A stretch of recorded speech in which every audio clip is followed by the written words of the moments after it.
Dans ce cas-là, on va commencer. Merci à tous d'être venus ce matin pour parler d'identifiants.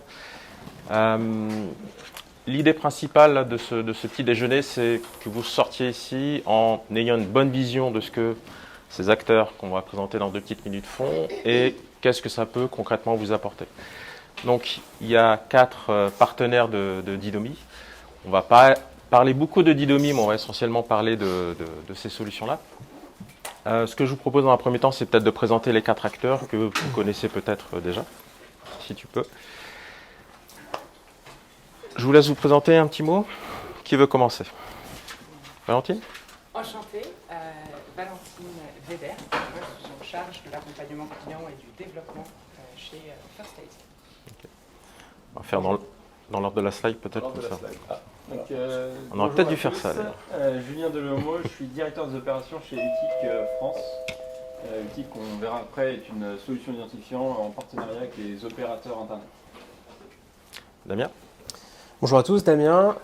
J'ai rejoint LiveRamp il y a 2 mois. Je suis en charge du développement des solutions d'adressabilité sur les marchés français, italiens et allemands pour LiveRamp. Voilà. Mathieu? Bonjour à tous, je suis Mathieu Roche, le PDG d'ID5.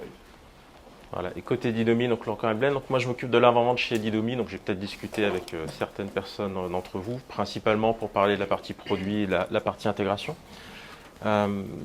Pour commencer peut-être, donc il y a 3 parties. La première, on va passer assez vite sur la présentation générale, même si on verra ensuite le détail avec nos partenaires. Sur la disparition des cookies tiers, je pense que c'est un sujet que vous connaissez par cœur, donc on ne va pas forcément s'apesantir sur le contexte, mais on verra l'impact que ça peut avoir. Ensuite, on entrera dans les solutions pour vous montrer un petit peu le positionnement de chacun et voir ce que ça peut vous apporter, notamment par rapport à vos cas d'usage, par rapport à vos contextes techniques, etc., etc. Puis ensuite, sur la dernière partie, on verra des cas d'usage apportés par chacun des partenaires. Sur la première partie, alors nous, notre rôle, d'une façon assez générale chez Didomi, c'est de partager des consentements, de les collecter, de les stocker et éventuellement de les partager. Donc, on est souvent le point d'entrée sur la plupart des discussions, puisque souvent on nous demande mais qu'est-ce que Didomi va prévoir pour la disparition des cookies tiers? Et la réponse c'est ça dépend de beaucoup de choses. Ça dépend à la fois de ce que les acteurs du type Google, Apple ou les législateurs ont décidé, ça dépend de ce que vous-même vous souhaitez envisager, donc on n'a pas forcément de réponse universelle. Par contre, on verra après qu'il y a des solutions qui se créent, notamment sur la partie identification des utilisateurs, puisque c'est quelque chose qu'en soi que nous, on ne souhaite pas forcément adresser parce qu'on veut toujours être dans une neutralité, on va dire. On n'est pas là pour activer vos données, on est juste là pour être certain que si vos données sont activées, c'est sur la base d'un consentement. Et donc c'est sur cette partie-là sur laquelle on intervient. Le petit schéma, vous le connaissez par cœur, on collecte, on partage avec le TMS, on expose via l'IAB. Ça, vous connaissez absolument par cœur. Sur la... Petit papier. Sur la partie suivante, là tu vas appuyer beaucoup. Sur la partie suivante, vous connaissez déjà très bien tout ce qui est fait sur la disparition des cookies tiers. Il y a 2 tendances assez évidentes qui sont des tendances à la fois liées à des acteurs privés type Safari, type Google ou même Firefox. Voilà, arrête, stop. Des acteurs privés que vous connaissez déjà, donc qui souhaitent, on va dire, garder un maximum de contrôle sur ce qui est fait, sur le consentement, sur l'activation ou autre. Et puis les législateurs, notamment le RGPD, qui fait que Didomi aussi existe et qui contrôle tout ce qui est, qui souhaite en tout cas que vous contrôliez tout ce qui est fait au niveau des données personnelles. Donc ça, c'est le contexte de la disparition progressive des cookies. Et là, on a mis 2022 pour la Privacy Sandbox, mais ce sera peut-être même au-delà. Point important côté Didomi aussi, on parle de la disparition des cookies tiers, mais ça veut dire que les autres types de traceurs vont continuer à exister. Donc la base légale liée au consentement continuera à exister. Donc Didomi sera toujours important pour collecter les consentements.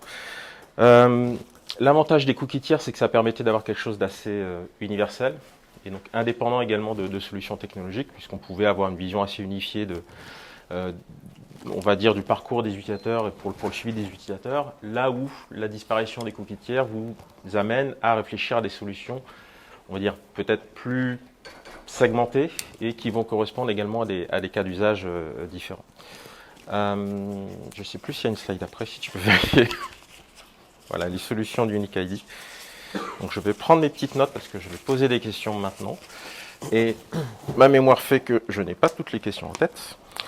Donc sur le premier point, la disparition des cookies tiers vont poser un certain nombre de problématiques liées à l'identification et au fait d'avoir des solutions viables pour tracer les utilisateurs et donc pour ensuite les activer. Et donc, je vais d'abord me tourner vers ID5 pour commencer. Et la question est assez simple, puisqu'on part sur quelque chose qui était assez universel, adopté par tout le monde, même parfois sans le savoir. Comment est-ce que vous voyez du coup la transition vers des identifiants, on va dire, alternatifs, moins universels et peut-être liés à des cas d'usage?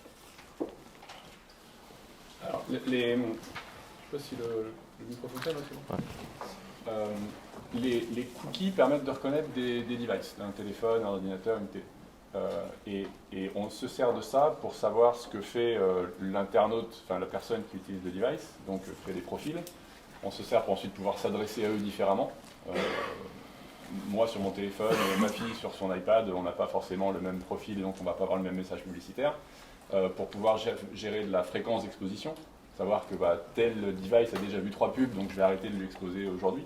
Et ensuite faire de la mesure de transformation, de mesure de conversion. Donc profiling, ciblage, capping, conversion, mesure attribution. Ça, c'est tous les cas d'usage qui sont supportés aujourd'hui, enfin historiquement, qui ont été supportés par les cookies.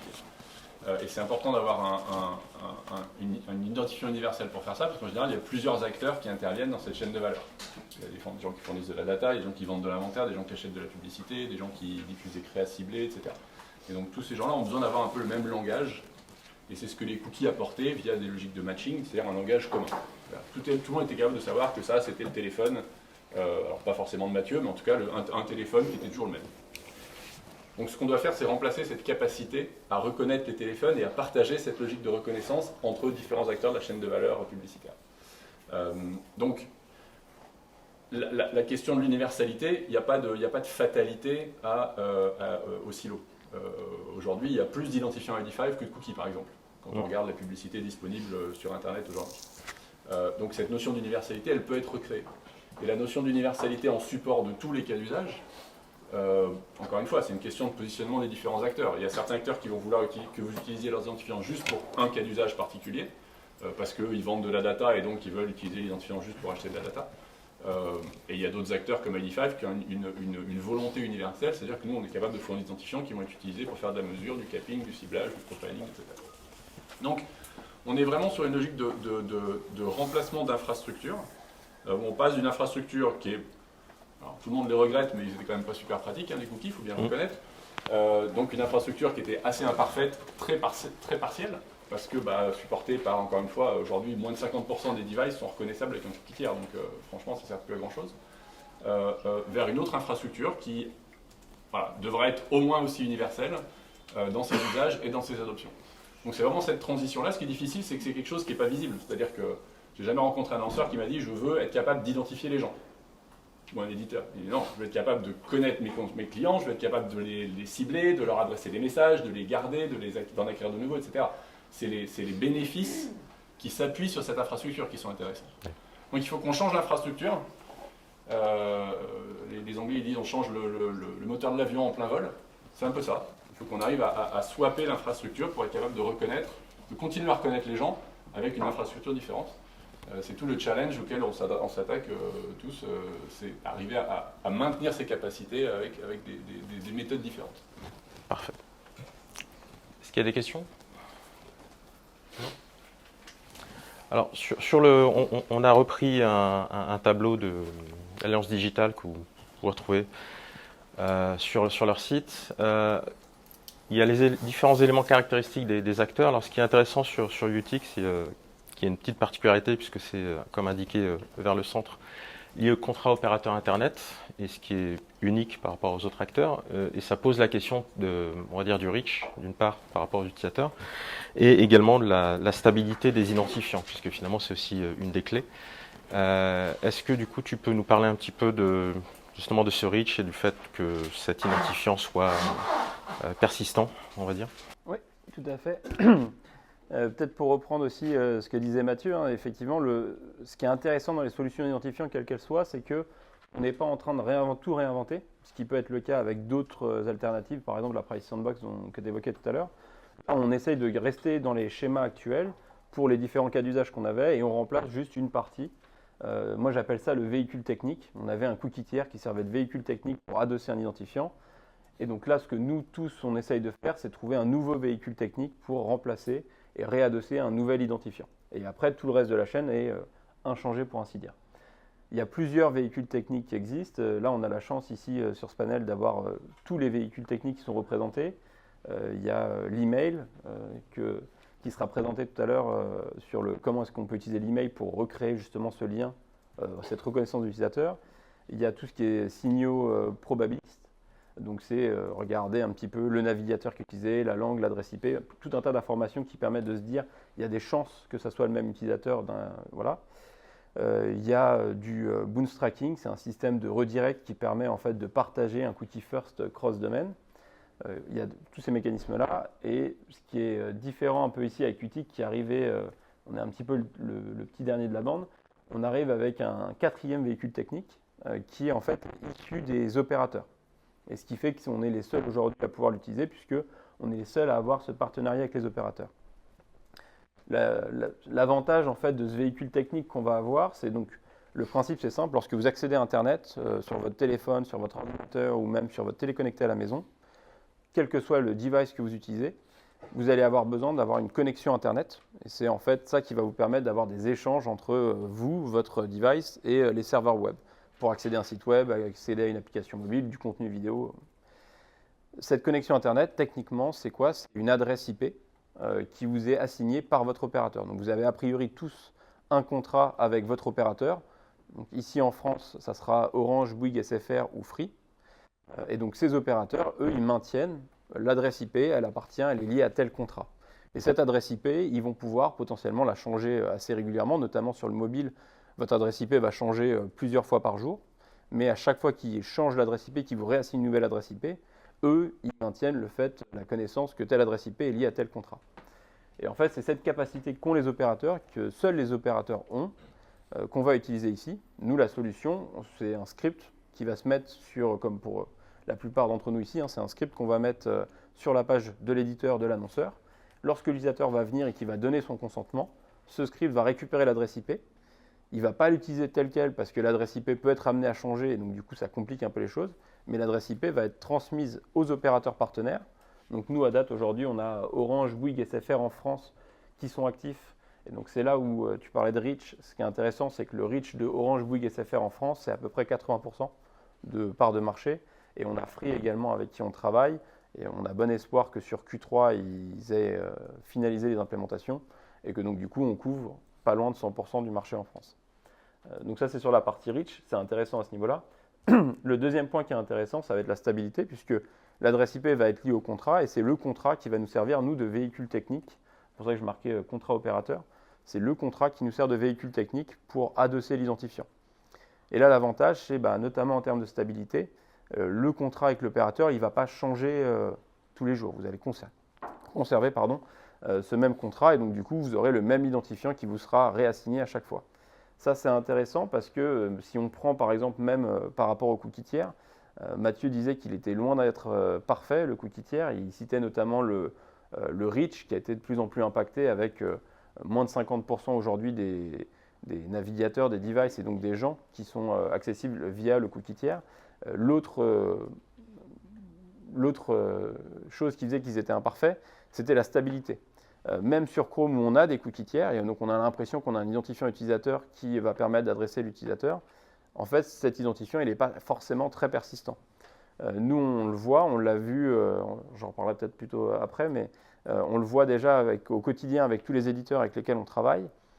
Lorsqu'un utilisateur vient sur son site internet, nous on va l'identifier, et une fois qu'on l'a identifié, on va lui donner l'identifiant. Et l'identifiant, l'éditeur va pouvoir le stocker dans un cookie first party ou comme il le voudra. Des fois, pour une raison X ou Y, l'identifiant qu'on lui a donné, l'utilisateur va le supprimer. Il va supprimer ses cookies, il va tout nettoyer. Et donc quand il va revenir, il n'y a plus accès à l'identifiant. Et donc il va nous redemander à nouveau qui est cet utilisateur. On va le réidentifier, on va dire tiens, c'est encore l'utilisateur qu'on avait déjà identifié la dernière fois. Et ce phénomène d'identifier, de réidentifier une personne qu'on avait déjà identifiée, donc ce qui est intéressant ici avec Qt, c'est que l'identifiant il est persistant à travers les différentes identifications, alors que le cookie, lui, il a changé à chaque fois. Et ça, c'est à peu près de l'ordre de 30%. Donc en fait, ce qu'on se rend compte, c'est que sur une période de 1 mois, 2 mois, 3 mois, il y a à peu près un utilisateur sur 3 dont l'identifiant sur la base de son cookie a changé. Et ça, l'impact de ça, c'est que quand on fait une campagne en tant qu'annonceur, j'applique du capping. Si l'identifiant de l'utilisateur a changé entre-temps, mon capping, il repart de zéro et je vais réafficher la publicité. Là, on a refait des campagnes récemment. On s'est aperçu que dans certains cas extrêmes, il y avait des utilisateurs sur un capping de 2 fois par semaine. Ils n'avaient pas vu la pub 2 fois, ils n'avaient pas vu 4 fois, pas 10, mais 65 fois. Pourquoi? Parce qu'en fait, ils étaient probablement où ils avaient des cookies qui étaient supprimés à chaque session, ce genre de choses, ce qui faisait qu'au final, on réaffichait à chaque fois la publicité même utilisateur. Ça, on a pu le déterminer parce qu'on s'est aperçu en regardant derrière, via les logs, l'identifiant éthique qui était assigné à l'utilisateur, que c'était le même utilisateur, le même identifiant qui lui était assigné, mais que son identifiant cookie, lui, était renouvelé très régulièrement. Et donc, l'avantage aussi qu'on va avoir ici, c'est vraiment sur cette partie stabilité. Est-ce qu'il y a des questions? Oui, tu disais que la passerelle technique, finalement, c'était l'adresse IP pour l'opérateur. Est-ce que là, niveau CNIL, il n'y a pas de souci Oui, alors effectivement, l'adresse IP, c'est ce qui va servir de base pour arriver ensuite au contrat opérateur. Après, ce qui va vraiment servir pour le véhicule technique, c'est le contrat opérateur. L'accès à l'adresse IP, l'adresse IP et le point de vue de la CNIL là-dessus, c'est que c'est une donnée personnelle. L'identifiant qu'on va générer derrière, c'est une donnée personnelle. Donc tout ça, ça a besoin de base légale. Sur l'adresse IP, on va dire qu'il y a un petit peu plus de marge de manœuvre où il y a la possibilité d'accéder à l'adresse IP via juste de l'intérêt légitime, par exemple. Même s'il y a les dernières guidelines de l'EDPB potentiellement pourraient remettre ça en cause, mais au minimum, au pire des cas, on aura toujours la possibilité de le faire via le consentement. Dans tous les cas, toutes les solutions d'ID qu'on présente ici aujourd'hui, je ne pense pas trop m'avancer, mais nécessitent un consentement. Donc il n'y a rien qui est remis en cause avec le fait d'accéder à l'adresse IP. Et les autres, pour appuyer aussi ton point au début, toutes les alternatives aujourd'hui, au-delà des solutions d'identifiants, que ce soit la Privacy Sandbox par exemple. Moi j'entendais beaucoup au début de la Privacy Sandbox. À la Privacy Sandbox, c'est plus des données personnelles, donc on n'a plus besoin de consentement. Et non, ce n'est pas le cas. La Privacy Sandbox, elle a besoin d'un consentement, elle a besoin d'accéder au device de l'utilisateur. Donc tout ça c'est réglementé, et donc il y a les mêmes principes qui s'appliquent et la CMP va être d'autant intéressante. Est-ce que je peux juste compléter ma question? Est-ce que l'adresse IP est envoyée telle quelle ou elle est encryptée en SHA Alors, elle n'a pas besoin. En fait, le principe de l'adresse IP, la façon dont ça fonctionne, hein, c'est un peu comme l'adresse de l'expéditeur quand on envoie du courrier.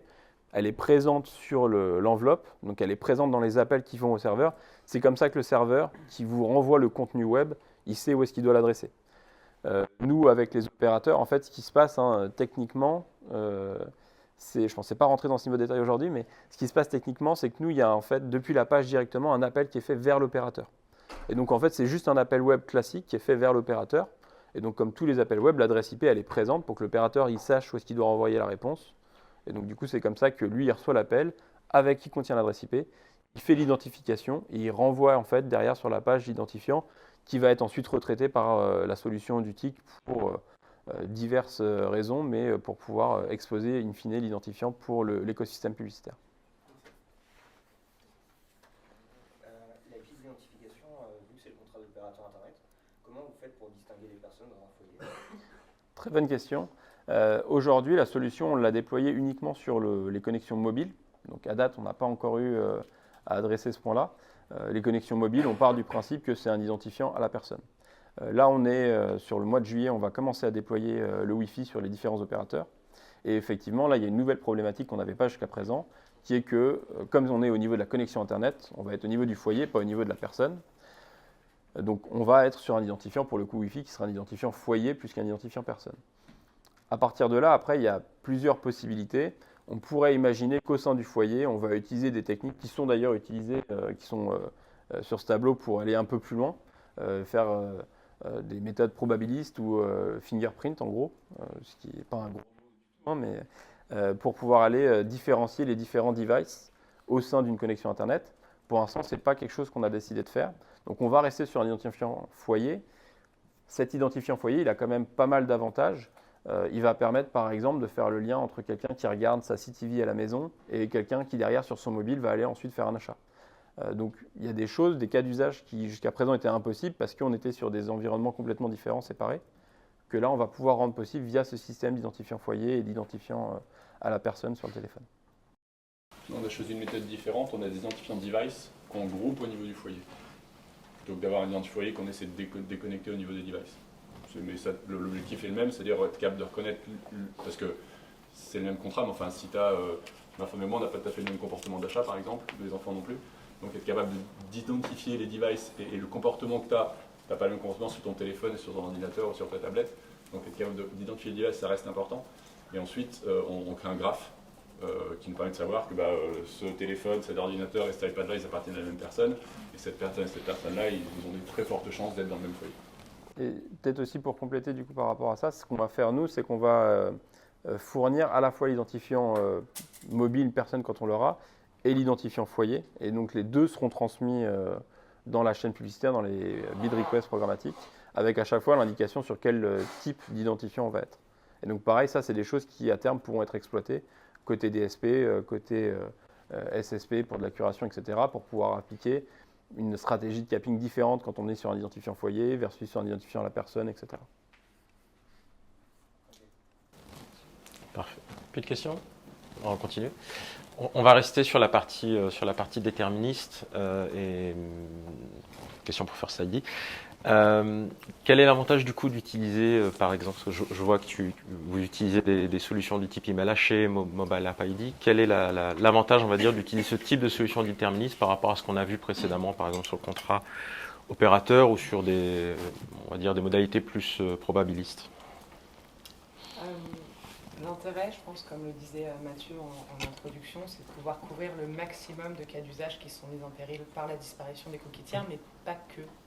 Finalement, parce que d'un point de vue, en tout cas, l'ID permet d'aller au-delà de ce qui était possible de faire avec les cookies tiers et surtout de faire mieux. De faire mieux, on disait, en termes de souveraineté, de disponibilité, de persistance. Aujourd'hui, c'est disponible sur Chrome aussi, donc c'est aussi pouvoir dire on recouvre 100% du potentiel. Et pour revenir à l'aspect déterministe, je pense que l'important, nous, en tout cas, notre parti, il a été de dire on veut être le plus précis possible. On veut être précis et puissant, et interopérable, et évidemment conforme RGPD, les 4 fameux piliers sur lesquels je pense on peut tous nous comparer les uns aux autres. C'est qu'on va utiliser des signaux qui sont différents, qui ont été listés par Julien au début. Donc on a le combo IP User Agent, souvent utilisé pour du probabiliste, mais pas que, qui peut être très utile en effet pour de la déduplication d'ID.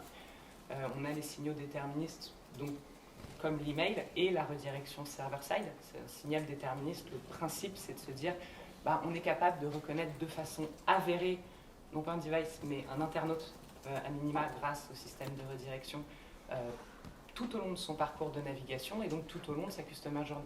Derrière, avec ça, qu'est-ce que je peux en faire? Derrière l'email, ça nous permet de reconnaître une personne. Donc, si déjà on couple l'email à la redirection, on a quelque chose de vraiment très précis. Après, évidemment, il y a le sujet de la puissance. Donc, faut pas, on va dire que par habitude, on a eu tendance à opposer précision et puissance, parce que avant, précision, c'était que l'email, et que l'email, il n'y en a pas beaucoup chez les éditeurs, et on est assez peu à pouvoir, enfin, vous êtes assez peu à pouvoir finalement utiliser et activer 100% de vos données loguées. Et encore moins chez les annonceurs. Et encore moins chez les annonceurs. Et puis cette donnée loguée à forte valeur ajoutée, si demain vous ne pouvez plus procéder à de l'onboarding traditionnel avec un cookie tiers, comment est-ce que vous faites pour l'activer en média?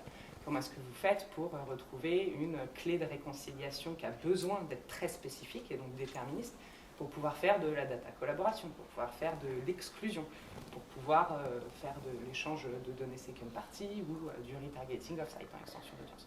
Donc c'est pour ça que nous, en tout cas, on a pris parti de se dire que le déterministe était vraiment au cœur de la valeur ajoutée de First ID. Et pour autant, pas en opposition à la puissance. Parce que le principe d'utiliser la redirection server-side, c'est que ça permet d'avoir un reach de, on va dire, l'ensemble du potentiel de l'audience activable. C'est-à-dire l'ensemble des audiences consenties qui se rendent sur les sites de nos partenaires sont authentifiables de façon aussi précise qu'avec un email. Donc ça, c'est pour l'aspect déterministe. Parfait. Est-ce qu'il y a des questions sur cette partie? Non? Alors on va continuer avec l'avant. Donc là, on a vu pas mal de solutions, donc probabilistes, déterministes, avec de la puissance, avec de la précision, tout ce qu'il faut. Mais concrètement, d'un point de vue projet, comment est-ce que on peut transitionner justement de l'existant, peut-être avec des cookies tiers ou autres, vers ce type de solution? Quelles sont les bonnes pratiques? Comment on s'y prend? Voilà. Ouais, bah, je pense que, en tout cas, la question de la transition, elle se pose même pas. Lorsqu'en fait la data est au cœur de la stratégie, il faut s'équiper en solution cookieless. Donc ça, c'est même pas une question. Et c'est pour ça que chez LiveRamp, on a développé des solutions depuis de nombreuses années pour l'adressabilité, que ce soit côté éditeur ou que ce soit côté annonceur. Et je pense que effectivement, l'email va servir des cas d'usage par opposition à d'autres solutions, des probabilistes qui vont apporter plutôt du volume. Et je pense qu'il n'y a pas une seule solution qui va être l'alpha et l'oméga, ni LiveRamp, ni une autre solution qui va servir 100% des use cases. Et je pense que d'un point de vue marque, les CMO s'en fichent un petit peu de quelle solution ils vont utiliser. Eux, ce qu'ils vont vouloir acheter, ce sont des cas d'usage et des valeurs, quelle est la valeur des solutions qu'ils vont aller acheter. Donc dans tout ça, nous ce qu'on préconise, c'est un futur en fait où on va allier, on va panacher plusieurs types de solutions, à la fois pour aller chercher du reach, mais tout en apportant de la personnalisation, servir des cas d'usage de first party, type de la fidélisation, personnaliser les offres, faire de l'upsell client. Et donc, nous, on voit un futur où en fait, on va avoir des solutions du type contextuel. On n'en a pas parlé, on le met souvent à côté lorsqu'on parle d'identifiant, mais c'est quand même une solution qui va apporter de la pertinence. Pourquoi? Parce qu'on va se baser sur des mots-clés, parce qu'on va se baser sur tout un tas de signaux qui sont tout de même intéressants. Le désavantage, c'est que c'est pas forcément une solution qui va nécessairement apporter de la mesure et de la précision, ni côté ciblage, ni côté mesure. Les systèmes de cohorte, donc notamment Google Privacy Sandbox, dont on a vu, c'est Criteo la semaine dernière qui annonçait avoir fait des tests qui sont quand même pour l'instant assez décevants, assez inquiétants. C'est pas une bonne nouvelle, je pense, pour l'industrie. On pourrait se dire que les concurrents s'en frottent les mains. Moi, je trouve que c'est pas forcément une bonne nouvelle parce que on voit que GAM dans cet environnement-là, GAM a multiplié sa part de voix par 4. Les éditeurs perdraient, donc bon, évidemment, il faut tout mettre en balance, mais jusqu'à 60% de revenus en perdant les third-party cookies et en se basant uniquement sur la Privacy Sandbox. Donc, ce n'est pas forcément une bonne solution. Et nous, alors, le pari qu'on fait, c'est des solutions déterministes, à la fois donc qui se basent sur de l'email, donc une stratégie d'authentification. Donc, on va se baser sur de l'email qu'on va pouvoir collecter à la fois lorsque l'utilisateur se log, l'email il est encore une fois persistant de bout en bout de la chaîne. Donc c'est login sur un service ou dans une application, c'est l'acquisition de trafic via l'ouverture de newsletter. Ça va être tout ce qui est login social, donc avec les plugins de type Google, Facebook Connect, ce genre de choses, ou les widgets de commentaires en bas d'articles. Tout ça nous permet finalement ça permet en fait aux annonceurs, aux éditeurs d'avoir de la data first party qui va leur permettre des cas d'usage qu'on appelle data collaboration chez nous. La data collaboration, ça repose sur des clean rooms qui permettent finalement en fait à des data first party de se mélanger, de se rencontrer, sans jamais les partager en clair avec une tierce partie. Donc c'est ça qui est hyper important, d'autant plus dans un contexte en first party où les utilisateurs ont confiance dans le consentement qu'ils ont donné, donc dans l'écosystème qui est en train de se créer. Et typiquement, un exemple de data collaboration, on en a parlé, on a fait un case qui est sorti cette semaine, où on va pouvoir allier en fait de la data qui provient de données offline. Pourquoi? En achat en magasin chez un retailer qui a une carte de fidélité. Donc les encartés, ils utilisent un certain email. Un réseau social, là pour le coup c'était TikTok, donc réseau social, vous inscrivez, il y a un email. Une exposition télé, chez un broadcaster, vous loguez en ligne avec votre email. On est capable de se rapprocher toutes ces données-là pour le coup, c'était Danone, donc une campagne pour Actimel, grâce à laquelle on a pu mesurer l'effet d'une exposition à TikTok ou l'effet d'une exposition TikTok plus télé sur les ventes offline. Et donc, la puissance, en fait, et la mesure apportée par la first party data qui est collectée dans un contexte d'authentification, c'est ça qu'elle permet. Et voilà, c'est ça, c'est ce sur quoi on travaille chez LiveRamp. Parfait. Des questions? Non? Je vous propose d'aller à la partie suivante. Comme le temps tourne, on va peut-être passer assez vite, comme ça sera plus de temps pour les cas d'usage, je pense que ça apportera plus de valeur. Je vais quand même poser les questions, parce que c'est ce qu'on avait convenu. Là, l'idée, c'est plutôt d'aller dans les solutions en elles-mêmes, donc comprendre comment est-ce qu'on fait. First ID, Madame First ID. Du coup, on a évoqué tout à l'heure l'aspect déterministe, les emails, etc. Mais concrètement, comment vous faites? Concrètement, comment Comment vous faites?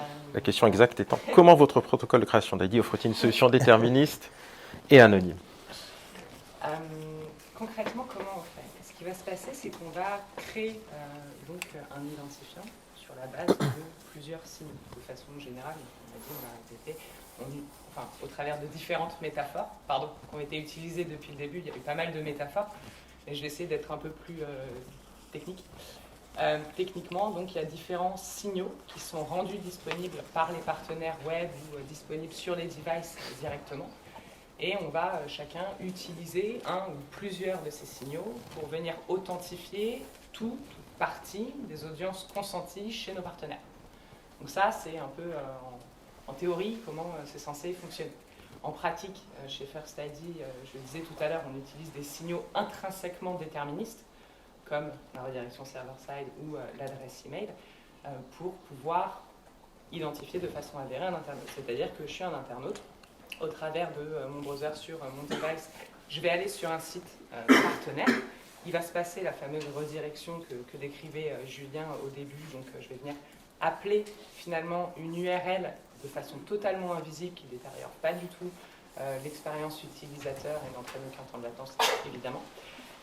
Et cette redirection server-side va me permettre de récupérer un identifiant qui aura été généré pour mon internaute. Cet identifiant, pour lequel nous sommes responsables de traitement au niveau de la création, on va le renvoyer au site partenaire qui, lui, va venir l'héberger dans un cookie first party. C'est ça qu'on va appeler le cookie first party cross-domain. C'est-à-dire que c'est un peu de l'abus de langage. Un cookie first party, intrinsèquement, est hébergé sur un domaine et donc n'est pas cross-domain. Par contre, c'est l'identifiant qui va être transporté par ce cookie qui, lui, va être le même pour l'ensemble de nos partenaires qui vont utiliser la solution. Donc c'est ça qui fait que la technologie est cross-domain. Mais dans la réalité, un internaute va avoir autant de cookies first party que de sites qu'il aura visités. Aujourd'hui, on est partenaire de plus de 180 sites médias et annonceurs en France, ce qui nous permet d'avoir une couverture de 85% des visiteurs uniques. 85% d'entre vous ici a un First ID qui va être le même sur le site de Gala, le site de Voici, les sites de la presse quotidienne régionale que vous allez visiter. Cet identifiant, il est conservé 13 mois, conformément au RGPD, et c'est notre responsabilité. Par contre, la durée de vie du cookie qui va venir transporter cet identifiant, lui, va être de ISO à la durée de vie du consentement qui aura été choisi par notre partenaire. Je reviens sur tous les cookies que vous avez. Vous avez visité 2 sites, vous avez 2 cookies first party, on va dire un Gala, un Voici. Il y en a un qui peut avoir une durée de vie de 6 mois et l'autre de 8 mois. Mais quoi qu'il arrive, l'identifiant qu'il va transporter, ce cookie, lui, va être valable 13 mois. Ce qui veut dire que si le cookie meurt, client-side, on va être capable de redonner, si je prends l'exemple de Gala, admettons c'est 6 mois, je ne sais plus, mais au bout de 7 mois, vous revenez sur Gala, on va être capable de redonner à Gala le même identifiant que celui qui vous avait été attribué lors de la première création du premier cookie. Ce qui veut dire qu'il y a une certaine persistance de cet identifiant, à la fois dans le temps, mais aussi face aux restrictions des différents navigateurs, puisqu'on a pu prouver que malgré les restrictions déjà en vigueur sur Safari et Firefox au travers d'ITP et ETP qui existent déjà depuis plus de 7 ans, on pouvait avoir une durée de vie supérieure à 7 jours sur Safari. Maintenant, on a 2 convictions. C'est que la première, Chrome ne sera jamais aussi restrictif que Safari et Firefox ne le sont déjà à date. Mais bon, ça reste une conviction. Et la deuxième, c'est que, comme les convictions c'est bien, mais le pratique c'est mieux, on va juste se rendre compte factuellement que plus on utilise de signaux qui sont disponibles, Mobile App ID, IP User Agent, redirection, délégation de domaine, toutes ces choses qui sont rendues disponibles, voire même les RCU, les référentiels clients uniques de chacun des partenaires, et ben plus on va avoir de chances d'avoir un ID qui sera pérenne dans le temps et interopérable sur l'ensemble des navigateurs. Parfait. Question? Non? ID5. Monsieur ID5. Oui. Je vois Comment beaucoup... ça marche? Exactement. Non, plus. Alors, la question officielle. Je ne sais plus ce que c'était. Comment ça marche, ça me va. Moi aussi. Comment apportez-vous de l'adressabilité aux annonceurs et dealers? C'est moins amusant que comment ça marche. Donc on va faire comment ça marche plutôt. Donc nous on est intégré sur plusieurs centaines de milliers de sites dans le monde. Je crois que c'est à peu près 9600 sites, donc domaines différents en France. Principalement via des intégrations techniques dans des outils qui s'appellent Prebid, Amazon, Google, etc. Que les sites utilisent pour vendre leurs pubs. Côté annonceur, on est intégré dans des plateformes de gestion de données, par exemple, donc MediaRhythmics qui va faire la plateforme DataDavas, par exemple, des outils d'achat d'espace média comme TradeDesk, comme Adform, comme Equative, voilà. Donc l'identifiant, il est créé sur tous ces sites-là, donc encore une fois, je crois que c'est plus de 9600 domaines en France, et c'est un identifiant first party, donc il est stocké dans le domaine, donc vous allez sur l'équipe, pour voir les résultats du magnifique match d'hier soir. Et il y a un appel qui est fait à ID5. ID5 renvoie un identifiant. L'identifiant est dans votre machine, dans l'équipe, dans le site de l'équipe. Voilà. Et donc vous revenez demain, après-demain, la semaine prochaine, le mois prochain, vous avez toujours cet identifiant sur le site de l'équipe, qui est un identifiant ID5 qui appartient à l'équipe. Après, vous allez sur le Figaro pour voir les résultats des magnifiques élections d'avant-hier, ou sur Libération, hein, pas de... non, Libération, c'est un mauvais exemple. Je crois que, si, ils sont branchés. Bref, vous avez un identifiant de Figaro, vous avez un identifiant de Libération. Donc 3 identifiants différents. Et à chaque fois que le site qui travaille avec nous appelle, il a choisi de travailler avec nous, le site. Il a signé un contrat, il a dit à ses visiteurs qui travaillent avec ID5, il a collecté le consentement pour qu'ID5 reconnaisse les visiteurs, etc. À chaque fois que le site nous appelle, il nous envoie un certain nombre de signaux. Alors, le signal, il n'est ni intrinsèquement déterministe, ni probabiliste. C'est la méthode d'utilisation du signal qui est importante. C'est un petit cheval de bataille que j'ai depuis 5 ans, mais c'est important parce que quand c'est roche.mathieu@gmail.com, par exemple, qui est mon adresse email personnel, et mroche@id5, mon adresse pro, c'est 2 emails différents. Pour les rapprocher, il faut avoir un minimum d'algo qui reconnaissent que c'est le même. Donc, même si c'est un email, ça peut être probabiliste. Une adresse IP, quand je suis tout seul avec une seule machine à ma maison et que mon adresse IP elle est stable, c'est extrêmement déterministe parce que c'est toujours la même adresse IP qui sert à se connecter. Donc, il faut juste être un peu prudent sur la façon dont on décrit les méthodes. Nous, on n'a pas de religion.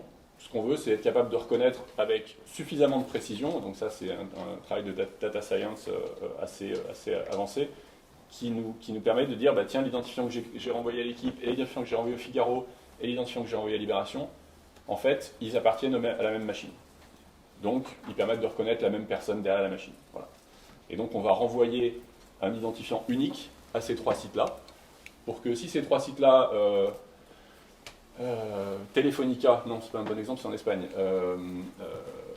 Boulanger, voilà, fait une pub sur ces 3 sites, et ben, ils savent qu'ils s'adressent à la même personne, et donc ils peuvent faire du capping en disant, bah, j'affiche sur l'équipe et sur Libération, mais pas sur le Figaro. Ils savent que si la personne a vu la pub sur l'équipe et ensuite va sur le site Boulanger pour regarder les frigos, c'est la même personne, ils peuvent faire de l'attribution. Voilà. Toute cette logique, les cas d'usage dont on parlait tout à l'heure peuvent être supportés par tous ces identifiants.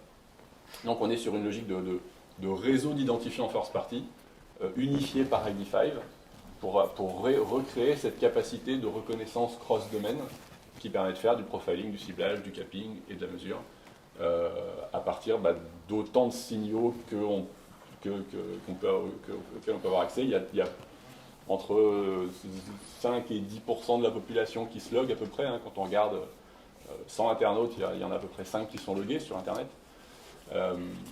Donc voilà, on a des emails de temps en temps. De temps en temps, on a des informations sur les serveurs DNS qui sont utilisés pour router le trafic. De temps en temps, on a des informations sur l'adresse IP.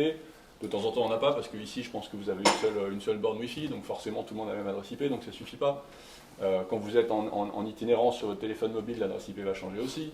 Donc voilà, on a différents types d'informations et on va processer ces informations-là sur la base du consentement qui nous a été fourni par l'internaute pour être capable de déterminer que l'identifiant sur l'équipe, l'identifiant sur le Figaro, l'identifiant sur Libération, c'est la même personne. Parfait. C'est comme ça que ça marche.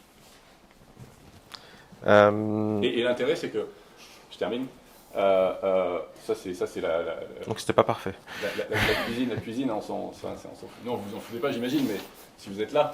Mais c'est pas ce qui est important. Ce qui est important, c'est que vous avez aujourd'hui, en France, plus d'identifiants ID5 que de cookies dans les appels publicitaires.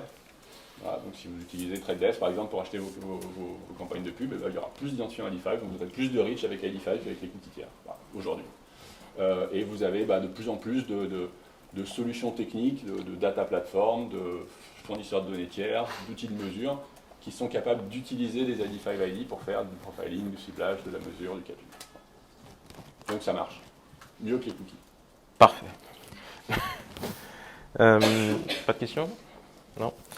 Alors, ensuite, on voulait évoquer le comment avec Utic. On l'a un petit peu évoqué tout à l'heure précédemment. Donc, question officieuse, comment ça marche? Question officielle, comment votre solution s'appuie-t-elle sur les opérateurs Internet sans utiliser les données PI, données personnelles? Oui, donc du coup, effectivement, je l'avais déjà un petit peu expliqué tout à l'heure, mais le principe, c'est un script qui va être déployé sur la page. Encore une fois, ça, c'est assez commun à toutes les solutions d'identifiant. Ça nécessite une adoption par les éditeurs, par les annonceurs, par les différents sites pour accéder à l'identifiant. C'est, on va dire, le principal inconvénient qu'on a tous par rapport au cookie qui, lui, était automatiquement adopté par tous les sites Internet, qu'ils le sachent ou pas. Nous, on a besoin de cette adoption-là. Une fois que le script il est en place, après, la solution, ça va être donc vérifier qu'on a bien établi un consentement, et qu'on fait notamment, entre autres, grâce à Didomi. Et une fois que c'est fait, après, ce script-là, il va faire en fait simplement un appel vers votre opérateur. Donc, on va déterminer quel est votre opérateur. Ensuite, on appelle votre opérateur depuis la page. Et donc, comme tout appel, depuis la page vers un serveur, ici le serveur de l'opérateur, l'adresse IP est transmise, ce qui permet à l'opérateur de récupérer l'adresse IP, d'aller regarder dans ses registres telle adresse IP à cet instant, elle va correspondre à tel contrat. Et ça, comme je disais, c'est important parce que ce lien qui existe entre l'adresse IP et le contrat, il n'y a que l'opérateur qui est capable de le faire. Si on se base uniquement sur l'adresse IP, alors ça va varier en fonction des cas. Il y a des cas, effectivement, l'adresse IP va être stable. Donc là, on peut utiliser l'adresse IP telle qu'elle et on va être capable de reconnaître avec une probabilité assez forte la même personne d'une page à l'autre, d'un site à l'autre, d'un jour à l'autre. Mais sur le mobile, par exemple, votre adresse IP, vous pouvez regarder assez rapidement sur votre téléphone, va être changée plusieurs fois par jour. Et là, ça devient beaucoup plus compliqué d'utiliser l'adresse IP sans la connaissance de l'opérateur. Lui, l'avantage, c'est que l'opérateur, à n'importe quel moment, lui dit telle adresse IP, c'est qui. Il va regarder dans ses registres et il sait qui exactement, quel est le contrat en tout cas, exactement lié à cette adresse IP. De là, on génère un identifiant qui va être retransformé, qui va être redonné ensuite à Utic. Et nous, Utic, derrière, après, alors là, je vais peut-être aller plus loin que ce que j'avais expliqué tout à l'heure, on a aussi une approche un petit peu différente, je vais dire. On n'est pas juste sur la création d'un identifiant comme on pouvait avoir avec le cookie tiers. Le cookie tiers, on avait un identifiant, moi j'étais utilisateur 1, 2, 3.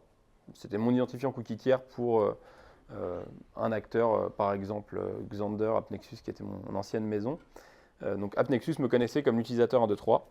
Et tous les sites sur lesquels j'allais aller, il allait récupérer mon même identifiant, l'utilisateur 1, 2, 3. Et ce qui permettait à AppNexus d'avoir une espèce de vision très globale, un peu Big Brother, de mon parcours sur Internet. L'approche que nous, on a eue avec Utic, et étant, on va dire, issue de l'ADN opérateur, qui est assez proche des utilisateurs, il y avait une vraie volonté, au-delà de rétablir et de supporter le business, nos business, le business de la publicité en ligne, il y avait aussi une volonté d'apporter de la valeur et de rassurer les utilisateurs. On a fait des études d'utilisateurs, on s'est aperçu que, surprise pour moi, mais beaucoup d'utilisateurs en fait avaient compris dans les grandes lignes le principe de l'open web, à savoir j'accède à des sites web gratuits parce que financés par de la publicité qui se base sur mes habitudes de navigation. Ça, dans les grandes lignes, alors peut-être pas avec mes mots à moi, mais dans les grandes lignes, la plupart des gens l'avaient compris. Là où en fait on commençait à avoir l'avaient compris et le supportaient, et ça pour le coup c'était assez une surprise pour moi. Par contre là où on commençait à perdre des gens, c'est-à-dire des gens qui ne consentaient pas quand ils arrivaient sur un site, c'était des gens qui disaient je comprends pourquoi ils me demandent, je comprends pourquoi ils en ont besoin, mais j'ai peur de ce à quoi je dis oui. Je ne sais pas qui va accéder à ma donnée, je ne sais pas quelles données. J'ai eu des gens dans les études qui disaient ils vont avoir accès à mon historique bancaire. Il y avait vraiment cet effet, une crainte forte des utilisateurs là-dessus. Et donc pour pallier à ça, on a essayé dans la solution d'intégrer tout un tas de mécanismes techniques et d'accès de transparence pour l'utilisateur. On a créé un outil qui s'appelle le Consent Hub, qui est un portail web. Vous pouvez tous y accéder aujourd'hui quand vous êtes sur votre téléphone, consenthub.ethic.com. Vous allez en fait là pouvoir vous connecter avec votre identifiant éthique. Alors quand j'y connecter, c'est-à-dire que vous n'allez pas rentrer un login ou autre, juste vous allez pouvoir cliquer sur accéder à mon Consent Hub et on va vous identifier directement via votre connexion Internet. Donc à date, ça nécessite d'être une connexion mobile. Quand on va commencer à déployer le Wi-Fi, vous pourrez le faire également de la maison sur votre Wi-Fi. Vous vous connectez et là, vous allez pouvoir voir en fait tous les sites web sur lesquels vous êtes déjà allé, auxquels vous avez déjà consenti et qui utilisent Ethic, et donc quels sont les sites web aujourd'hui qui ont accès à votre identifiant. Et donc vous allez pouvoir en tant qu'utilisateur dire ok, je vois qui a accès à l'identifiant, pouvoir couper l'accès à ces identifiants directement depuis ce portail centralisé. Donc, tout un tas de contrôles comme ça qui vont être offerts à l'utilisateur pour essayer de le rassurer justement pour adresser cette crainte qui était remontée dans les études sur moi, je veux bien soutenir le site web, mais pas aux dépens de ma vie privée et de ce qui peut être su sur moi. Et donc là, on va aider là-dessus à dire à l'utilisateur, tu as toujours le contrôle, tu ne perds pas le contrôle. Parce que c'était vraiment ça qui ressortait, c'était la peur de se dire, une fois que j'ai dit oui, c'est fini, je ne peux plus rien faire. Là, l'idée, c'est de leur dire, tu peux dire oui et tu peux à tout moment te rétracter si tu n'es plus d'accord, si tu as changé d'avis ou si tu ne veux plus soutenir tel ou tel site web. Et cette notion de transparence et de contrôle qu'on va offrir à l'utilisateur, pour nous, elle est importante et elle était surtout nécessaire. C'est comme ça qu'on va être en mesure, on le pense, d'adresser en fait la baisse des consentements qu'on voit depuis plusieurs années. En France, les taux de consentement, la CNIL disait qu'ils étaient aux alentours de 60%. Donc on a déjà 40% aujourd'hui de gens qui ne consentent plus. Alors, généralement, sur les sites éditeurs, on va être au-delà de ça. Je pense que les éditeurs sont plutôt aux alentours de 80% de consentement en moyenne.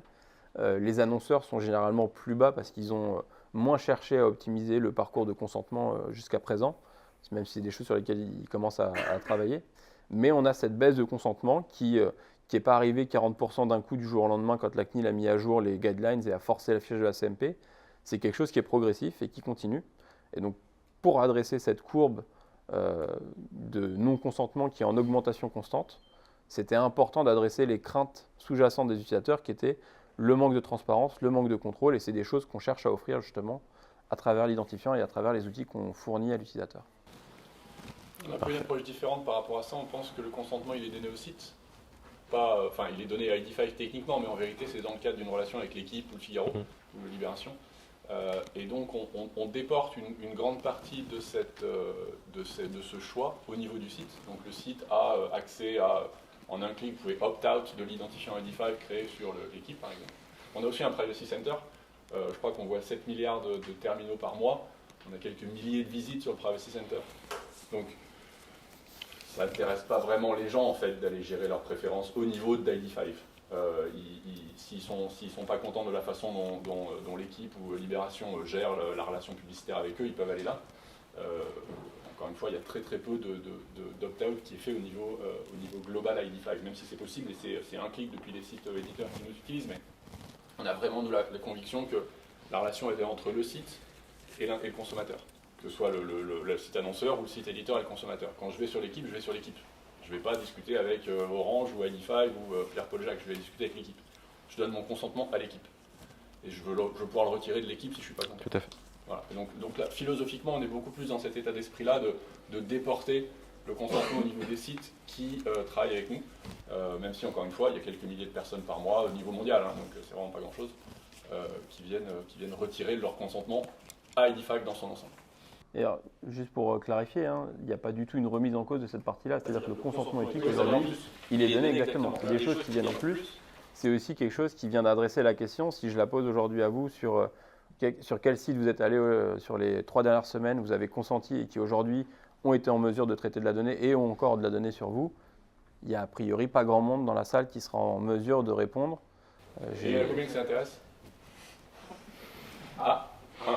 D'accord. C'est Bah, pour voilà, les les études, consent hub, Alors, dans les études, il y en a sur quand la même SATM. pas mal. Alors, la réalité, c'est surtout que les gens n'ont pas conscience de comment est-ce qu'ils peuvent le faire. C'est aussi l'avantage de travailler avec les opérateurs, c'est qu'on a un canal de communication direct avec les utilisateurs. Il y a une vraie relation de confiance. C'est aussi ça qui est ressorti dans les études.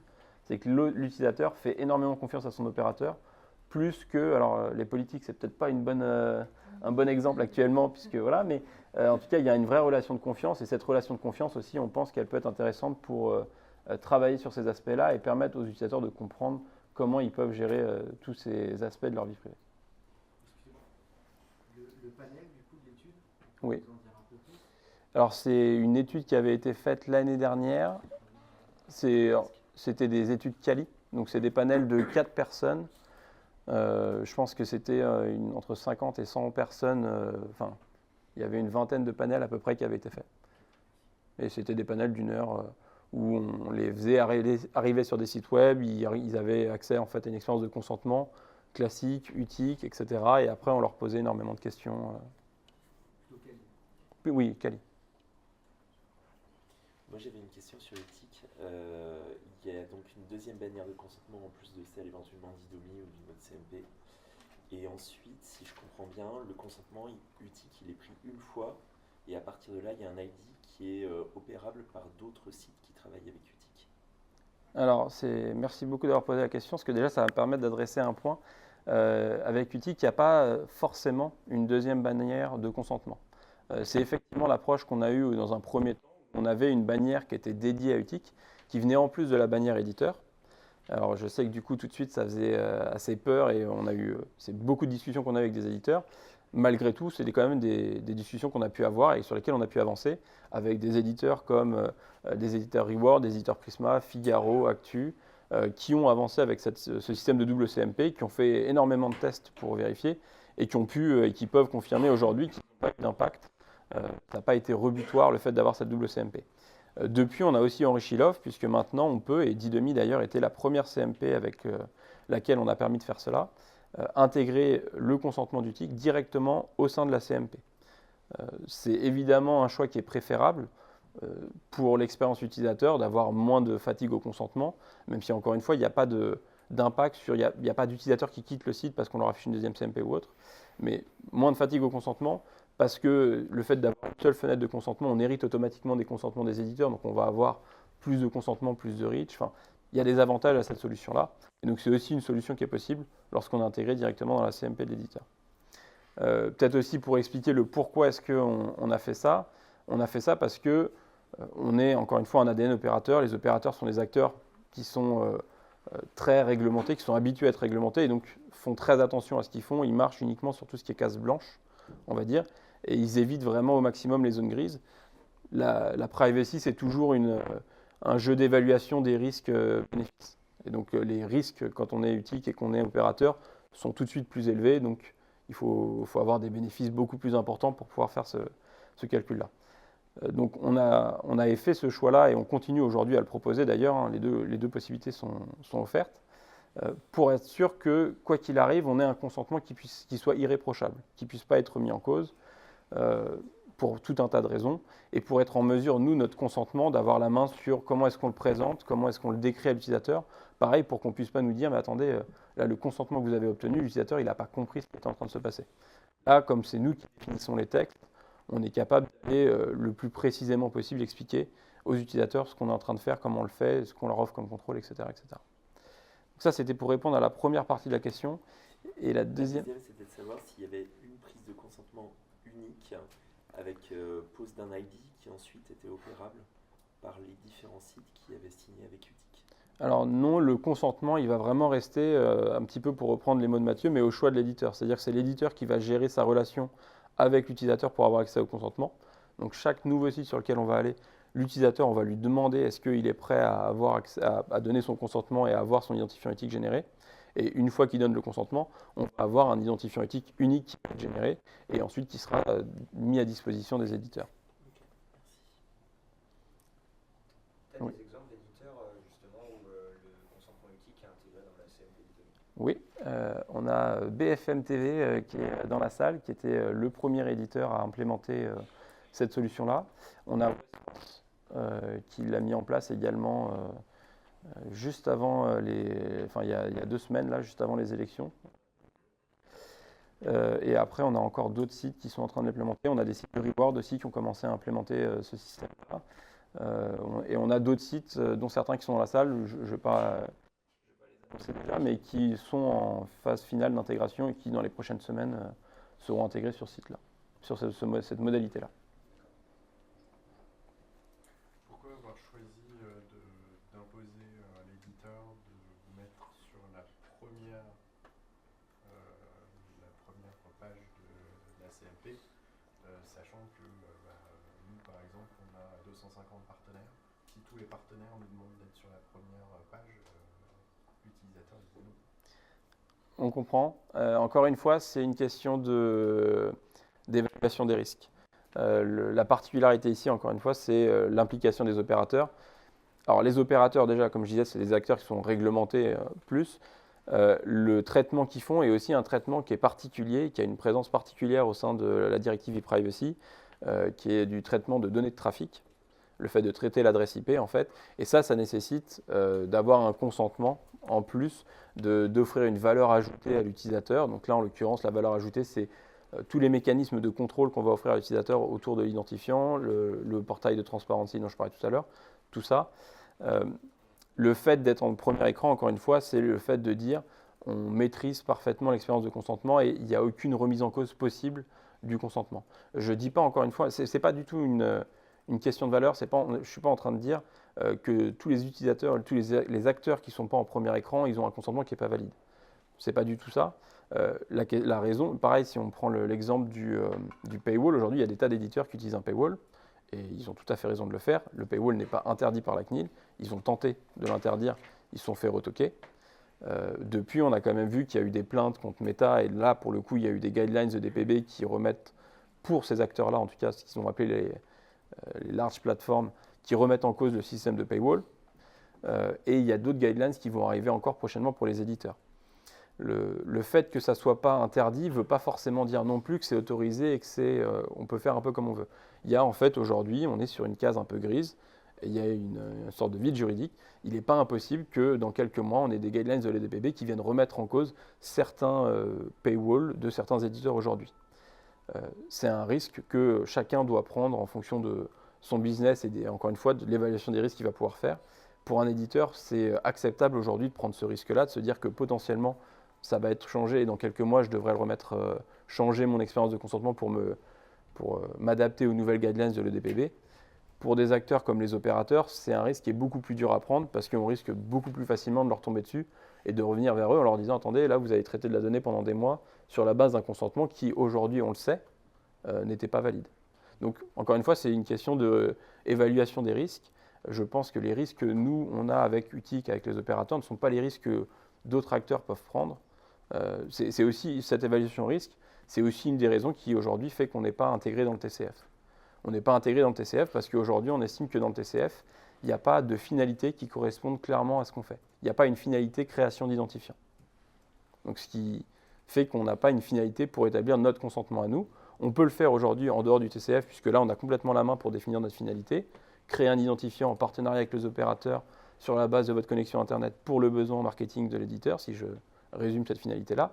Mais aujourd'hui, si on était dans le TCF, on n'aurait pas la capacité d'avoir une finalité. Il n'y a pas de finalité. D'ailleurs, parce qu'on n'est pas dans le TCF, mais on travaille beaucoup avec le TCF. Moi, je dirige le groupe de travail au sein du TCF, au sein de l'IAB Europe, sur tous les specs techniques. Et aujourd'hui, un sujet qui est en cours, c'est justement l'intégration d'une nouvelle finalité au sein du TCF qui, au-delà de UTIC, mais pour les solutions d'AI en général, permettrait d'avoir une finalité vraiment de création d'identifiants. Et du coup, vous envisagez d'être dans le GPP aussi? Alors le GPP, donc le Global Privacy Platform, c'est en fait je ne sais pas si ça parle à tout le monde, mais c'est une sorte d'équivalent du TCF en dehors de l'Europe. On a commencé en Europe avec le TCF, donc on a créé un standard avec une API qui permet aux vendors qui s'exécutent sur la page de récupérer leur statut de consentement, etc., de standardiser un petit peu toute cette communication autour du consentement entre éditeurs et partenaires, qui est propre à l'Europe et au RGPD.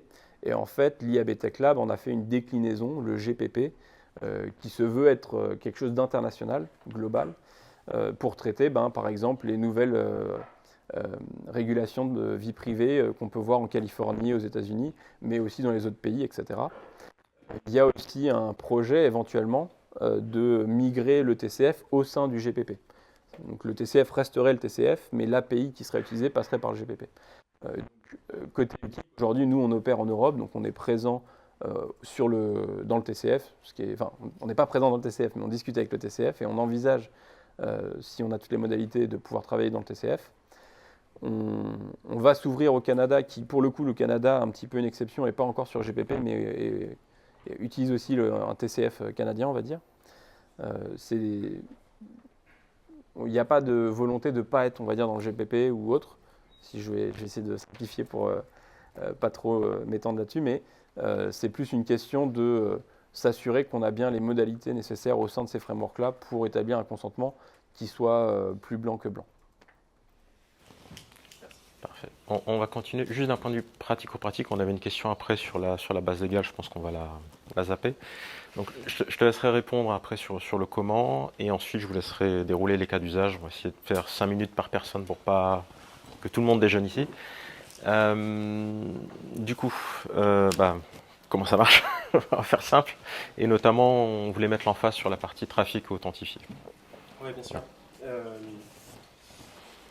Ok, donc de notre côté, on a pris le parti de partir sur ce qu'on appelle les solutions authentifiées. Pourquoi? Parce qu'en fait, on se dit que d'un point de vue annonceur, c'est vraiment au niveau de la mesure, de la précision, à la fois dans l'onboarding, dans l'activation, dans la définition des segments, ensuite dans l'activation média et ensuite dans la mesure, qui est permise online mais aussi offline, grâce à cet identifiant qui est persistant, qui est l'email. Et ben en fait, on part sur cette solution-là. On a pris parti de ne pas utiliser d'autres types de solutions, on va dire, moins déterministes, peut-être plus durables à la fois dans le bout en bout de la chaîne, mais aussi plus durables dans le temps, vis-à-vis à la fois des technos et vis-à-vis du régulateur. Et donc en fait, on a construit cet écosystème de deux côtés, et on se base sur le trafic authentifié, à la fois chez les éditeurs et après le côté clean room chez les annonceurs. Chez les éditeurs, comment ça fonctionne? Je pense qu'au niveau techno, on reste quand même assez proche dans les solutions avec mes homologues. Donc c'est soit un JavaScript, soit une API, soit un SDK en fonction des différents environnements et des différentes contraintes, qui va retourner, lorsqu'on lui donne un email haché, retourner un identifiant. Cet identifiant ensuite, il est à la fois très respectueux de la vie privée et aussi du consentement qui est donné pour un domaine. Donc chez nous, le consentement, il est domaine par domaine, il n'est pas cross-domaine. Et donc cet identifiant, il vient dans une enveloppe. Cette enveloppe, et donc c'est un autre niveau d'encryptage, on va dire. C'est un ramp ID, en fait, finalement, le nom de notre identifiant. Il vient dans une enveloppe, l'enveloppe elle est encryptée, et elle ne peut être décryptée que par les acteurs de la chaîne qui sont partenaires de LiveRamp et qui ont été décidés à l'avance. Donc j'ai dit privacy safe. Derrière, et en face de cette notion-là, il y a l'interopérabilité. Quand je disais l'écosystème des partenaires de LiveRamp, c'est plus de 80 DSP, plus de 80 SSP, la majeure partie des DMP, des CDP, et tout ce qui s'entend dans ces acronymes. Et la base de tout ça, c'est le consentement. Pour récolter de la donnée first party, c'est le consentement. C'est, tu l'as rappelé, un échange de valeurs finalement au sein de l'open web entre qu'est-ce que j'y gagne à partager ma donnée first party, à m'authentifier. Qu'est-ce que j'y gagne aussi autant qu'éditeur à collecter, à avoir ses responsabilités et du coup d'avoir des audiences quand même qui sont plus pérennes dans le temps. Et ensuite pour les annonceurs, c'est à la fois un écosystème où le consommateur, les utilisateurs se sentent en confiance, et donc ce qui va leur permettre finalement, grâce aux solutions adressables, de personnaliser les solutions, j'en ai parlé tout à l'heure. Donc finalement, la fin des third-party cookies, alors déjà c'est aujourd'hui, hein, je crois que c'est 60% maintenant du web qui est sans cookies, donc c'est pas dans un an, c'est pas en fonction du calendrier de Google, c'est aujourd'hui.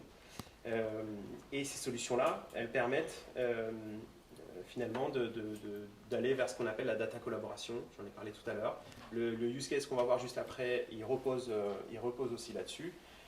Data collaboration, encore une fois, c'est les clean rooms et c'est l'usage par différentes entités. Donc, imaginons un annonceur, un média, que ce soit un wall garden, parce qu'on est compatible avec les wall gardens, dans un sens, pas dans l'autre, notamment sur l'envoi des segments et la mesure avec ce qui s'appelle les conversion APIs chez les wall gardens, mais aussi avec donc les retailers, qu'ils soient online et offline, tant qu'ils ont une base identifiée avec un email, dans un CRM, dans une carte de fidélité.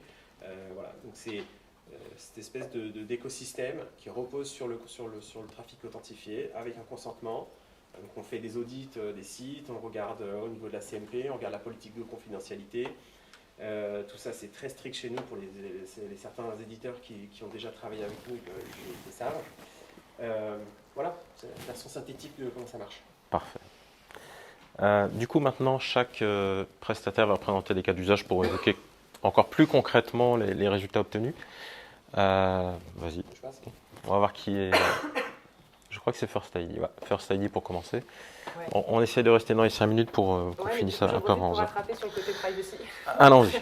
Très rapidement. Sur le côté privacy, pour rebondir sur ce que vient de dire Damien, évidemment, c'est important d'avoir un consentement qui soit recueilli par domaine. Donc, ce n'est pas parce que l'identifiant peut être opéré de façon cross-domaine que, par défaut, il le sera. Donc, c'est charge à chacun de nos partenaires de définir ses purposes sur l'usage de l'identifiant qu'on va lui permettre de créer. Donc, en fait, ce qu'on dit souvent, notre mission, c'est d'accompagner nos partenaires dans la création et l'enrichissement de leurs propres données first party. Ils sont complètement souverains sur l'usage qu'ils en font et donc souverains sur la collecte du consentement. Est-ce qu'ils souhaitent le faire sur le premier layer de la CMP en usageant tout dans la header list? Ils font ce qu'ils veulent et en fonction des recommandations de leur DPO, la seule chose qui est importante, c'est en effet de mentionner, nous c'est pas Consent Hub, mais c'est l'équivalent, c'est évidemment un lien d'opt-out global de First ID ainsi que nos privacy policy. Évidemment, contractuellement, on a également un engagement et un DPA qui fait état des responsabilités de chacun avec l'ensemble de nos partenaires. C'est-à-dire qu'un partenaire ne peut pas intégrer First ID sans qu'on soit au courant et sans avoir un contrat en direct avec lui. Ça tombe bien parce que le cas d'usage reflète assez clairement l'avantage que ça peut avoir d'avoir une solution déterministe cross-domaine pour venir enrichir sa data first. Ici, on a fait le choix de vous partager des cas d'usage de retargeting first party, parce qu'au cours des 2 dernières années, on a réussi à éprouver, à réassurer, on va dire, un petit peu le marché sur les principaux freins associés aux ID en général et à First ID en particulier, qui étaient est-ce qu'on peut avoir du reach sur les environnements cookieless? Bon, check, on a montré qu'on pouvait avoir une adressabilité de 85% des visiteurs uniques. Est-ce qu'on peut maîtriser le capping frequency dans un environnement cookieless? Donc ça, check, on a pu vérifier qu'on pouvait maîtriser un capping de 3 ou 5 sur une campagne qui durait 3 mois. Et là, on commence à aller un peu plus loin dans l'industrialisation de cas d'usage un peu plus complexes. Ici, toujours médias, avec des acteurs, donc dans les KPI et les résultats qui sont montrés ici, c'est 3 campagnes différentes, je tiens quand même à le préciser, qui ont été opérées avec broadcasters, e-retailer et acteurs du FMCG, qui ont intégré First ID chez eux, qui leur a permis de mapper l'ensemble de leurs audiences consenties et donc d'avoir une capacité d'authentification granulaire qui soit beaucoup plus volumique qu'avec de l'email haché simplement, et de retrouver ces audiences sur l'open web partenaire de First ID en média. Donc on parle ici tout simplement de ce qu'on a l'habitude d'appeler une campagne de retargeting de données first party off-site, ou d'extension d'audience, ou enfin bon, chacun a son jargon, mais l'idée c'est de se dire l'audience qui est venue chez moi, que j'ai pu qualifier dans ma DMP, donc on revient sur la boucle de l'interopérabilité. Ici c'est super important que les solutions d'identifiants, et c'est notre cas à tous ici, soient interopérables dans l'ensemble des maillons de la chaîne de valeur. Donc on y allait à chacun de nos métaphores du moteur de l'avion, du véhicule. Nous, ce qu'on a l'habitude de dire, c'est plutôt le fuel qui fait fonctionner la machine qui existe déjà. On n'a pas vocation à remplacer les outils DSP, SSP, DMP, CDP, CMP du marché. On a vocation à leur permettre de maintenir une proposition de valeur qui est mise en péril par la disparition des cookies tiers. Cette proposition de valeur, c'est dans la capacité qui est proposée de pouvoir retargeter des audiences, donc ça sur la partie achat, Mais sur la partie DMP, c'est de pouvoir continuer à identifier des abandonnistes. Ben voilà, il y a des gens qui sont venus sur mon site, eux, ils ont mis des choses au panier, ils n'ont rien validé. Comment je fais pour venir optimiser ma conversion? Ou ça pourrait ne pas être des abandonnistes, mais être des clients et se dire comment je fais pour aller fidéliser ces clients avec un message de rétention un petit peu plus intéressant et optimiser la Customer Lifetime Value. Donc ici, en l'occurrence, sur les 3 campagnes que j'ai citées, retailer et broadcaster, c'était du reciblage d'abandonnistes paniers et médias d'ailleurs. Donc il y a une des campagnes, c'est avec un groupe média qui était sur la commercialisation d'abonnements digitaux et qui voulait aller retargeter les abandonnistes. On a fait du retargeting Criteo à Criteo et DV à Xander. J'ai volontairement grisé les autres solutions SSP et DSP qui sont aussi compatibles avec First ID au travers des différents modules PPID et SenSuive qui leur permettent d'opérer des solutions d'identifiants. Mais dans cet exemple précis, il y avait une adressabilité principalement sur Safari. Parce que évidemment, le premier objectif, c'est de se dire, si ça fonctionne sur Safari aujourd'hui, ça fonctionnera peut-être sur Chrome demain. Donc comme je n'ai pas envie de trop changer mes habitudes opérationnelles et métiers sur les paramétrages, les suivis et les mesures de mes campagnes, pour le moment, j'opère que sur Safari. Mais en fait, de plus en plus, on se rend compte que nos partenaires opèrent aussi sur les environnements Chrome et se rendent compte que sur Chrome, on a des performances qui sont équivalentes à celles qu'on peut avoir avec des cookies tiers. Et ici, la comparaison en termes d'uplift était faite avec les autres signaux qui étaient disponibles dans les outils DSP au moment de la campagne. Chacune de ces campagnes a duré 3 semaines, vu qu'elles ont été opérées au même moment. Je crois qu'à l'époque, on avait 130 sites médias sur lesquels les données first party des e-retailers ont pu être retargetées sur Safari, et donc on trouvait un uplift dans les environnements. Parfait. Je te laisse Utic. Donc côté Utic, moi j'ai repris une campagne qui a tourné en début d'année, donc sur courant mars. C'est une campagne pour Pâques, pour être tout à fait précis, avec Intermarché et je crois que c'était Publicis Jean-Baptiste qui en avait parlé dans la presse, vous avez peut-être déjà pu voir. Donc c'était une campagne assez classique, hein. On n'est pas allé très loin là dans les cas d'usage. Ce qu'on voulait montrer, c'était, je pense qu'on a tous tenu ce discours-là aujourd'hui, c'était de dire que les solutions d'identifiants, elles avaient une vraie valeur ajoutée aujourd'hui et pas juste dans un futur hypothétique, ou en tout cas en termes de timeline, de fin des cookies tiers. Donc on a vraiment voulu comparer aujourd'hui la valeur de l'identifiant qu'on apporte dans un environnement avec cookies tiers, avec Chrome. Donc on a fait plusieurs tests. On a fait un test où, sans se soucier s'il y avait du cookie tiers ou pas, on est allé chercher en fait diffuser et on a fait des comparaisons à la fin. La première, donc, ce qu'on peut appeler le reach incrémental, je pense que toutes les solutions ici ont déjà fait ce test-là et un peu similaire aux autres, on a eu des résultats équivalents, c'est-à-dire que lorsqu'on utilise un identifiant et pas juste un cookie tiers, ça nous permet d'augmenter notre reach. Alors, ce qui est intéressant ici d'entendre par reach, c'est que aujourd'hui, c'est pas quand on dit qu'il n'y a plus qu'un cookie tiers dans 50% des bid requests, ça ne veut pas dire qu'on voit tout le monde, mais on les voit 2 fois moins. C'est-à-dire qu'on voit en fait la moitié des gens. Il y a une partie de la population aujourd'hui qui est sur Safari, qui fait que sur l'open web, on ne les adresse plus du tout avec le cookie tiers.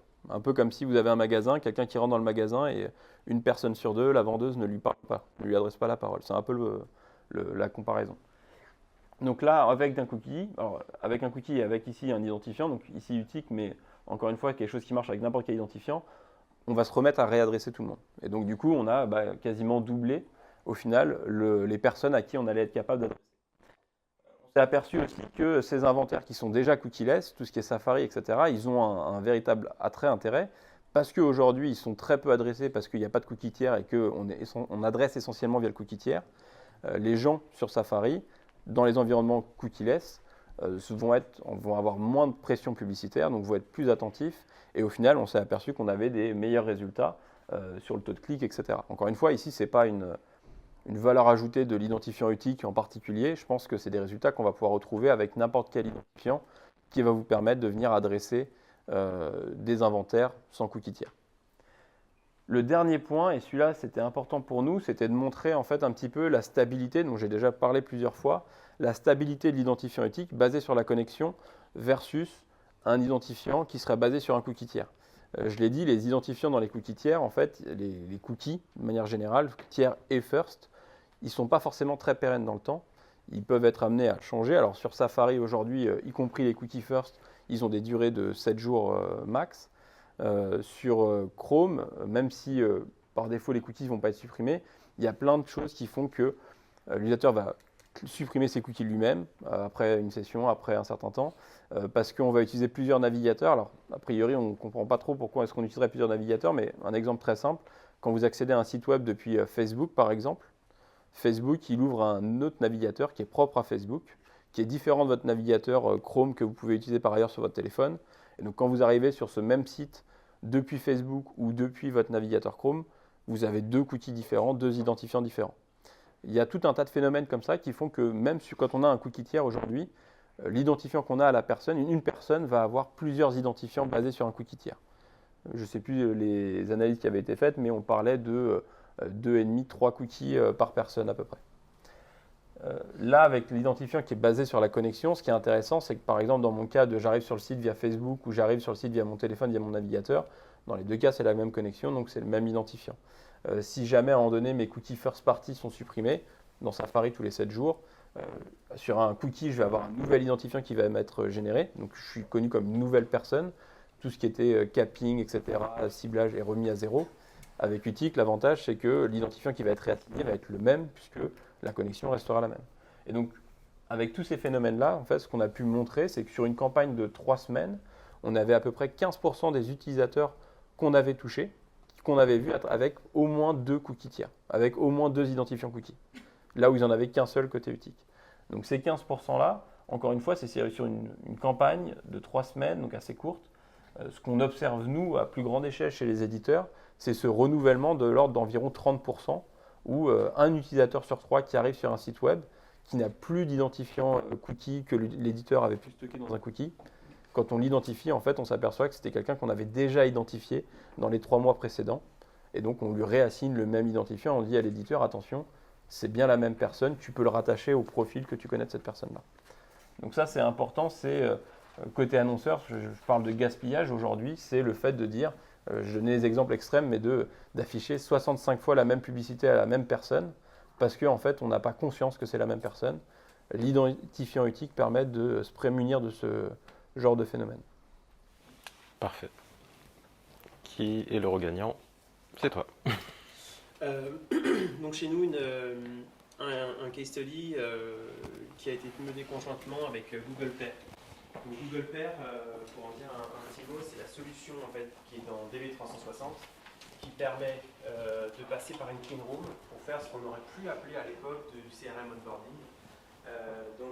J'onboard, j'ai un fichier CRM, je l'onboard à l'époque, c'est comme ça qu'on faisait.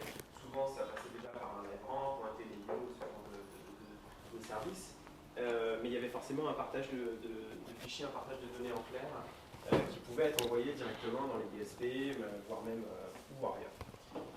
Donc Google Pair, c'est Publisher Advertiser Identity Reconciliation. C'est comment est-ce qu'on fait transiter, comment est-ce qu'on fait matcher l'audience des éditeurs avec la first party des annonceurs sans jamais partager de la donnée en clair avec Google. LiveRamp est l'une des 2 solutions au monde à faire fonctionner ce Google Pair. On est tiers de confiance, on est une clean room. Nos solutions authentifiées, aujourd'hui, elles peuvent déposer donc, ce qu'on appelle un Ramp ID, qui est l'ID interne de LiveRamp, et un Pair ID. Ce Pair ID va être matché pour faire en sorte que les activations first party data soient possibles. Dans notre cas, c'est une chaîne d'hôtels aux US, Omni Hotels, ils ont plus d'une 50aine de resorts, c'est une assez grosse chaîne qui voulait utiliser un fichier CRM pour faire la prospection. Ce qu'ils ont comparé, c'est notamment les taux de conversion entre une activation sans cookie, donc 100% reposant sur l'ID de Google, donc le Pair ID pour le coup. Et donc ils se sont aperçus d'un taux de conversion 4 fois plus élevé que lorsqu'ils activent leur fichier CRM du coup sur des cookies tiers. Et il y a énormément de ce que vient de dire Julien, la performance est expliquée par beaucoup de choses, donc la persistance, le capping de l'ID, le fait que l'utilisateur puisse être retrouvé à plein d'endroits différents. Donc là j'ai pris un use case aux US, Pair en Europe c'est en train d'être développé. On va sortir des case studies bientôt. Mais il faut savoir qu'aux US, LiveRamp a une position où on a plus de 70% de l'Internet qui est couvert par du trafic authentifié. Et donc, c'est ça aussi qui explique la performance et la meilleure efficacité des activations. Voilà. Vraiment, ce que ça nous dit, c'est que les annonceurs ont vraiment intérêt à reprendre la main sur leur et à s'équiper sur pour utiliser au mieux leur audience first party. Et que les éditeurs forcément vont s'y retrouver. Pourquoi? Parce que c'est de l'audience qui a beaucoup de valeur pour les annonceurs, avec peut-être des fréquences plus élevées que lorsqu'on fait de la prospection, avec des CPM qui sont plus élevés, plus intenses.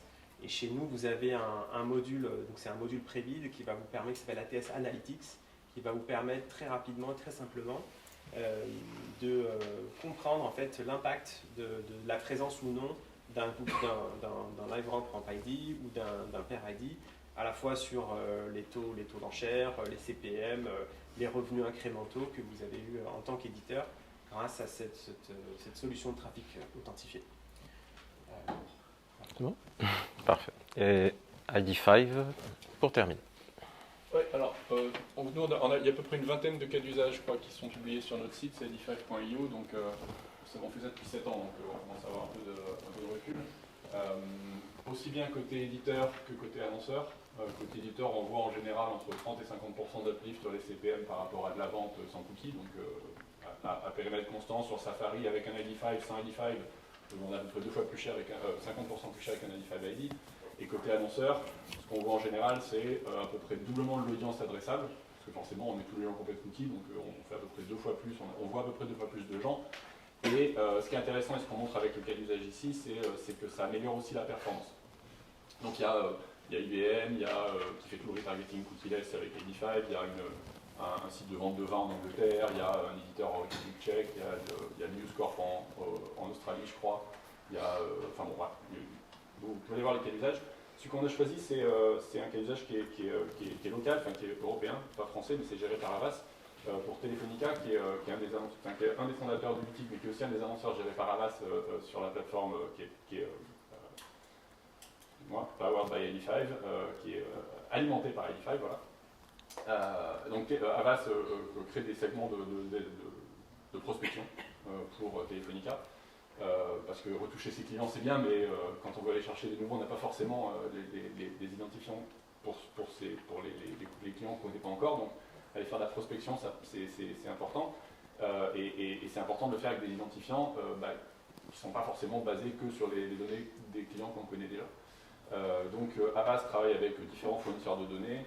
Le cas en Espagne, je ne sais pas qui était impliqué, mais je crois qu'ils ont IOTA, qui est un fournisseur, Dun & Bradstreet, qui est un fournisseur de données qui est intégré dans la plateforme Havas, qui donc crée des segments d'audience auxquels Telefonica veut s'adresser, qui sont reconnus grâce à des ID5 ID. Donc encore une fois, le segment d'audience est à peu près 2 fois plus gros quand il est fait sur ID5 que quand il est fait sur des cookies. Et ce qui est très intéressant, c'est que c'est des segments d'audience qui sont adressables dans des environnements beaucoup moins concurrentiels. Donc là, je crois que les stats qu'on montre, c'est des stats de coût d'acquisition. Parce qu'en fait, on s'adresse aux mêmes gens. Les gens qui ont un ID5 sur leur téléphone, ils ne sont pas différents des autres. La différence, c'est que quand il y a un ID5 sur leur téléphone, il n'y a pas forcément de cookies. Et dans un univers d'options, d'enchères, la concurrence des annonceurs fait monter les prix.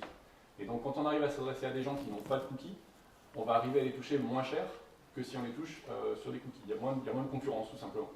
Tout le monde est capable de lire vos cookies, donc il y a beaucoup de concurrence pour les gens qui utilisent Chrome et qui ont des cookies. Il y a beaucoup moins de concurrence pour les gens qui utilisent Safari. Et donc ce qu'on a montré, c'est qu'aujourd'hui, sur à peu près la moitié de ces audiences-là, donc des audiences en acquisition que Telefonica a été allé chercher, le coût d'acquisition était bien inférieur parce que y a moins de concurrence, donc le prix média est plus accessible. Et donc on amène à ce qui est cohérent avec d'autres, je crois que c'est Gus Brownwine du UK qui est à peu près sur les mêmes taux, entre 30 et 50% de baisse des coûts d'acquisition sur cette partie de l'audience qu'on va aller toucher avec des identifiants ID5 plutôt qu'avec des cookies. Voilà, donc en gros, on améliore la rentabilité de l'univers cookieless pour les éditeurs, on améliore la couverture sur cible pour les annonceurs, et on améliore avec des coûts d'acquisition aussi bien meilleurs, parce qu'encore une fois, on arrive à toucher les gens dans des contextes où il y a moins de concurrence et donc où les prix d'achat média sont plus compétitifs. Parfait. Voilà, donc on a un petit peu en retard, on s'excuse du coup pour le retard.